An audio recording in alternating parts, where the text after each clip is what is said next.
Televisa presenta Lo que se viene a continuación.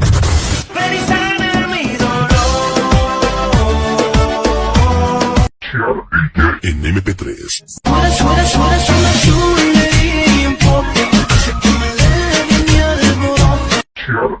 En MP3.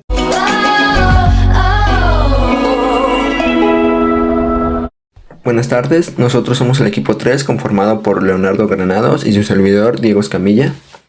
En este video podcast hablaremos sobre la Revolución Mexicana de 1910 en la perspectiva del magonismo de Armando Bartra. Para empezar queremos dar una pequeña introducción de quién es Armando Bartra. Armando Bartra es un sociólogo, antropólogo y escritor mexicano nacido en 1943. Es conocido por su trabajo académico y su análisis crítico sobre temas relacionados con la sociedad mexicana, la política, la economía y el movimiento social. A lo largo de su carrera, Bartra ha abordado una amplia gama de temas, incluyendo la lucha por la tierra, la desigualdad social, el desarrollo económico, el nacionalismo, el zapatismo y la globalización. Entre sus obras más destacadas se encuentra La jaula de la melancolía, Identidad y metamorfosis del mexicano, donde analiza la identidad nacional mexicana y su relación con la historia y la cultura del país. También es autor de La sangre y la tinta, ensayos sobre la Revolución Mexicana, donde aborda diferentes aspectos y perspectivas sobre la Revolución Mexicana de 1910. Una vez dicho esto, iniciamos.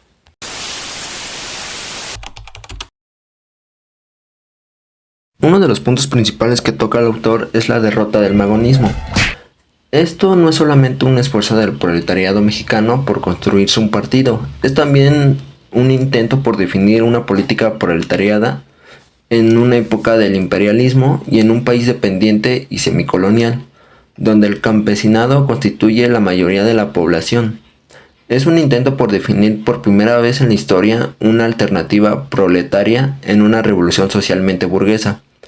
No es posible entonces achacar el fracaso del magonismo al hecho de que no haya asumido plenamente las posiciones del marxismo, asimilando la experiencia histórica. En otros sentidos hizo bastante más, ya que intentó desarrollar nuevas alternativas políticas proletarias para una situación inédita. El PLM no es un partido leninista simplemente porque es contemporáneo del leninismo. Recordemos simplemente que para 1900 prácticamente todos los marxistas se movían en una perspectiva decimonónica y sostenían posiciones políticas acuñadas en los países del capitalismo clásico. Sin embargo, analizar desde la perspectiva magonista las alternativas que se presentaban en México a principios de siglo y las soluciones políticas con las que el PLM intentó utilizarlas, resulta una empresa apasionante de las tareas a las que se enfrenta el proletariado en la época del imperialismo y en un país como el nuestro. Otro punto que toca el autor es que a partir de experiencias fallidas los magonistas llegan a la conclusión de que es difícil que la revolución triunfe a través de una insurrección general que despierta una rápida solidaridad popular e infrinja desde el principio derrotas definitivas al ejército porfirista. Para 1906, los magonistas se plantean ya una táctica de guerra prolongada y sostienen la necesidad de no deponer las armas hasta el triunfo de la revolución. De hecho, una serie de grupos de guerrilleros se mantienen en acción hasta enlazar con la lucha generalizada que estalla en 1911. Esta preocupación por desarrollar a la vez una línea política y una línea militar enfrentando la brutal dictadura porfirista, tanto toma acciones políticas como acciones armadas. Esto le permitirá al PLM utilizar ampliamente la coyuntura que abre un llamamiento maderista de 1910, poniendo en pie en unos cuantos días una considerable fuerza política militar. Sin embargo, como veremos más adelante, esta concepción era insuficiente para enfrentar una lucha armada que cobrará la forma de guerra campesina, y los que habían sido capaces de crear por su propia cuenta grupos en esos momentos de reflujo son impotentes para influir de manera importante en un movimiento armado campesino ascendente. El último momento principal es el manifiesto de 1911, ya que en este se reconoció la primera declaración pública del anarquismo por parte del grupo magonista, y en efecto en él se proclama el objetivo de abolir la propiedad privada. acabar con toda autoridad e instaurar una sociedad de productores libres. Sin embargo, no es juzgando su doctrina como podemos evaluar la importancia de sus principales consignas políticas. En términos políticos, esta línea constituye el punto de deslinde táctico entre las corrientes conciliadoras y puramente reformistas que aspiran a un cambio de grupos en el poder y a una serie de ajustes desde arriba y las fuerzas realmente revolucionarias. Hasta este momento, el PLM había sido capaz de resolver de manera más o menos certera los difíciles problemas que planteaba la implementación de una política proletaria. Además a pesar también de la brutal dictadura porfirista, había logrado vincularse de manera importante al movimiento obrero e incluso encabezar sus principales luchas. Había sintetizado las reivindicaciones principales de las masas en un programa mínimo y había resuelto en lo esencial correctamente el difícil problema de la relación entre la revolución burguesa y la revolución proletaria en un país atrasado. En base a todo esto, en 1911 se proyecta como la principal fuerza política distinta del maderismo, que cuenta con un programa, organización político-militar y arraigo social. Finalmente, en la primera fase de la lucha, lejos de apresurarse o quedarse atrás, es capaz de captar el ritmo del movimiento y desplazamiento de las contradicciones, pasando de plantear una alianza con la burguesía revolucionaria a sostener la necesidad de tomar posiciones más avanzadas cuando la lucha avance o se lo permita. Esto ya que por lo menos a partir de 1911 la lucha revolucionaria en nuestro país cobra claramente el carácter de una guerra campesina, mientras que el proletariado industrial pasa socialmente a segundo plano. En estas condiciones determinadas por la estructura de clases en un país como México, a principios de siglo la alianza obrero-campesina no pudo concebirse como una simple coordinación entre fuerzas sociales políticamente diferenciadas. Evidentemente el problema no podía resolverse intentando que coincidieran las acciones obreras y las campesinas. Entonces el proletariado tomará socialmente una iniciativa.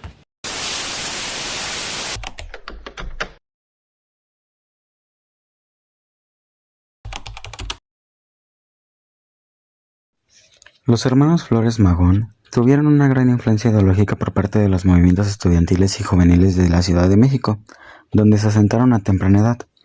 Eran partidarios del liberalismo radical a mediados del siglo XIX, cuando Juárez y otros políticos promulgaron una constitución, que era la de 1857, en donde se implementaron reformas que se separaba a la Iglesia del Estado. Pero las ideas de medio siglo atrás ya no se ajustaban tanto a la realidad que vivían, explicaba Bartra. Y nos explicaba que estos jóvenes liberales y algunos anarquistas socialistas cada vez más radicalizados son los encargos durante la primera década del siglo XX de desenmascarar el porfiriato. Otros jóvenes y líderes sociales que coincidían con los Flores Magón fueron Juan y Manuel Saravia, Camilo y Abenalina Arriaga, Librado Rivera, Praxedis Guerrero y Antonio Villarreal, entre otros tantos. Su plan de acción era, en parte, lanzar un programa de cambios sociales a través del Partido Liberal Mexicano, que era el PLM, del que todos formaban parte. Decía Barta que habían cientos de comités en el país, pero eran perseguidos sistemáticamente y acosados por la policía porfirista. Sus manifiestos y programas eran postulados en el periódico Regeneración, el cual surgió en 1900 y llegó a distribuirse con miles de ejemplares en la capital mexicana y en otras ciudades grandes de México. El periódico Regeneración tuvo una influencia directa o indirecta enorme,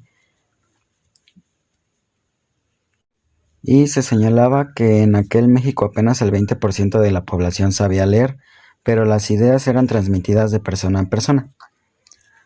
Sin esa influencia no se explicaría el contenido de la revolución en 1910 en sus aspectos sociales, ya que pues la gente pues no podía leer y pues transmitían esas ideas de persona a persona, de los que sabían leer a los que no. Pero el grupo comenzó a dividirse en cuanto a las vías para lograr el cambio social. Estaban quienes creían en el uso de las armas, mientras que otros pensaban en impulsar la transformación a través de las elecciones, para hacerlo así un poco más democrático. Esta división provocó que algunos que se queden en Estados Unidos con la junta organizadora de la PLM, que es el grupo reconocido entonces como magonista. Entonces los magonistas comenzaron a adoptar ideas del anarquismo de la época, de Pierre-Joseph Proudhon, Mihaly Bakunin o Enrico Malatesta, principalmente con el postulado de que había que desconfiar de todo el gobierno. No se trataba del anarquismo de los magnicidios, como en Rusia lo intentaron con los zares, tampoco la idea de la violencia por la violencia o el terrorismo, que era lo que decía Bartra. También decía que si pensaban que un hombre como Díaz no iba a abandonar el gobierno si no era por la fuerza, ya que pues si no se iba a seguir en el mandato por muchos años más. Pero de ahí a que pensar en una política terrorista magnicida no le pasaba por la cabeza. Entonces el cambio radical que proponían debía estar emanado a la movilización del pueblo mexicano. Y si bien el uso de la fuerza era requerido, no apoyaban el simple objetivo de eliminar la cabeza del problema, sino que querían una transformación de todo el gobierno, la justicia social y la igualdad.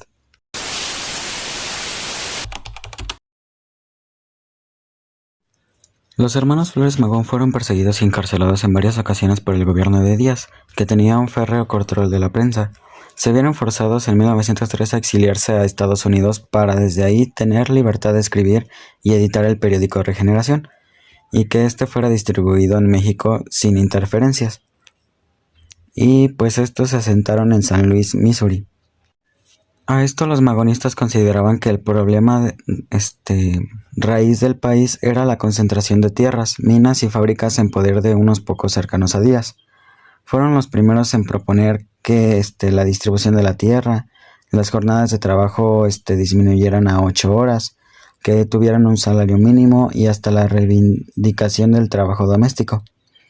También la democratización del gobierno, que se hiciera un gobierno democrático y las elecciones que sean libres y la no reelección, para que así terminara la llamada dictadura de Porfirio Díaz. También intentaron lanzar en 2 ocasiones, en 1906 y en 1908, un levantamiento en contra del gobierno de Díaz, pero no tuvieron un acompañamiento masivo de los mexicanos, y los insurgentes fueron reprimidos por la policía y el ejército porfirista. A lo que esto, Ricardo Flores Magón había escrito una frase que dice: "Sueño con grandes, efectivas conquistas durante la revolución, no debemos titubear". Entonces, para Armando Bartra, el principal ideólogo de los hermanos, fue Ricardo. Fue una de las figuras fundamentales del proceso previo al estallido de la Revolución Mexicana de 1810, principalmente por su contenido programático que impulsó.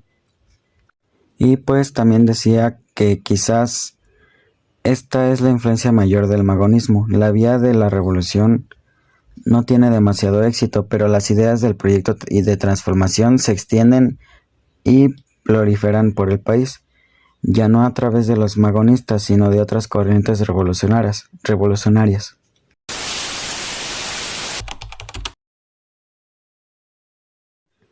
Con las declaraciones de Porfirio Díaz en 1908 al periodista estadounidense James Krellman respecto a que México ya estaba listo para buscar la democracia, opositores del régimen porfirista comenzaron la carrera para contender en las elecciones presidenciales.